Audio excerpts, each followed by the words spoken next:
آقا این همالا گل چه نظام جگونه خانم از دلم لطفا دست سیاسی نزنین مشغول زمین اگه دست بزنین آقا بخش مشغول زمین یعنی چی تو کار نمیشه تو فقط دست بزنین آقا این کار میکنه خرس گو کرده آقا چادر بشی قدری تکون میخوره باد زیاده آقا باد نمیه که خیلی داری سال میگه بکنه من کلود تیر تو گلوت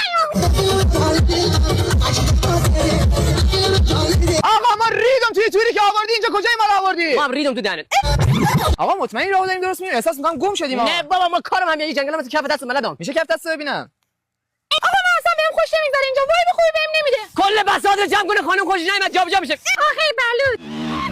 داداش اینجا خیلی سرده داداش هم موتور میدی یک دور بزنه بشین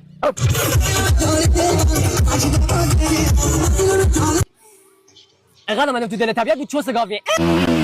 داداش میشه منم با افچه ببری پیش کبار سوار کلو چه خانم بفرمایید برو شنتیار ندید نه آقا شنتیار گم رفت داداش من خیلی شاشرم انا یه مصرا برو گو کن